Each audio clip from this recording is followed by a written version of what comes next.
தூத்துக்குடி மாவட்டம் விளாத்திகுளம் தொகுதி வேடநத்தம் கிராமத்துல ஒரு +2 மாணவிக்கு நடந்த கொடூரமாத்தையும் ரொம்ப உச்சமான ஒரு கொடூரமான ஒரு விஷயம் தான் அந்த பெண்ணுக்கு நடந்தது. ஒரு மலம் கழிக்க போன ஒரு +2 மாணவிக்கு அந்த நள்ளிரவுல நடந்த இப்போ வரைக்கும் பாலியல் சீண்டலா அப்படிங்கிறது 100% தெரியலன்னா முதல் உடற்கூறு ஆய்வுல வந்து தெரிவிச்ச ஒரு விஷயம் என்ன அப்படின்னா அந்த பெண்ணோட கழுத்து திருகப்பட்டு இறக்கப்பட்ட சூழலா இருக்கு.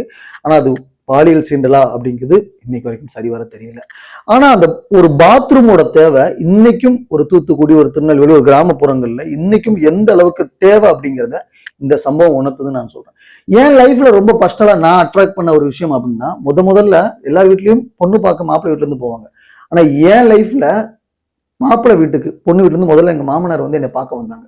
அவர் பார்த்து முதல்ல வீட்டெல்லாம் பார்த்து முடிச்சதுக்கு அப்புறம் அவர் முதல்ல பார்த்தது என்னன்னா உங்க வீட்டுல பாத்ரூம் இருக்கா அப்படின்னு பார்த்தாங்க.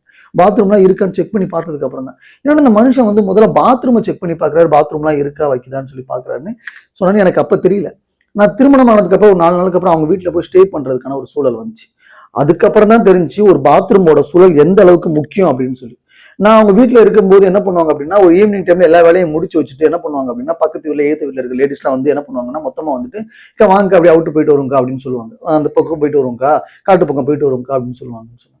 ஆனா ஏன் போறாங்க, எதுக்கு போறாங்கன்னு தெரியல. அப்பதான் நான் ஒரு மைனூட்டா கவனிக்கிற ஒரு விஷயம் என்ன அப்படின்னா ஏன்னா அங்க முக்காவாசி இருந்த கிராமப்புறங்கள்ல பாத்ரூமே இல்லை. அவங்க இன்னைக்கு ஒரு அர்ஜென்சினா ஒரு காட்டு பகுதியிலோ இல்ல ஊரோட அவுட்டர் பகுதியிலோ வந்து போய் இருக்க வேண்டிய சூழல் இருந்துச்சு. அது ஒரு 4 பேரு 3 பேரு சேர்ந்து போற மாதிரி தான் இருந்துச்சு. அப்படியும் பெண்களோ ஒரு இந்த +2 ஸ்கூல் படிக்கிற பெண்கள் பாத்ரூம் போறதோ இன்னைக்கும் அங்க அவங்க ஃபேஸ் பண்ணக்கூடிய பிரச்சனை என்னன்னா லேடிஸ் பாத்ரூம் போறத பாக்குறதா இருக்கலாம், வீடியோ எடுக்கிறதா இருக்கலாம், இல்ல அப்படின்னா அவங்க பாத்ரூம் போற பகுதிகள் ஒரு காட்டு பகுதியா இருக்கனால ஒரு பூச்சி கடிச்சு இறந்து போற சூழல், இந்த மாதிரி நிறைய பிரச்சனைகள் இருக்கு.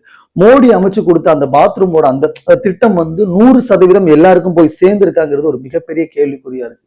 இன்னைக்கும் இப்ப எலெக்ஷன் வரக்கூடிய நேரம் சொல்ல மாதிரி எல்லார் வீட்லயுமே எனக்கு பொறுத்தளவுக்கு எல்லார் வீட்லயுமே நல்ல பெரிய வீடு இருக்கா இல்லையா கம்பல்சரியா பாத்ரூம் இருக்கணும். அதுவும் பெண்கள் இருக்கிற வீடுகள்ல கம்பல்சரியா பாத்ரூம் இருக்கா அப்படிங்கிறத உறுதி பண்ணணும்.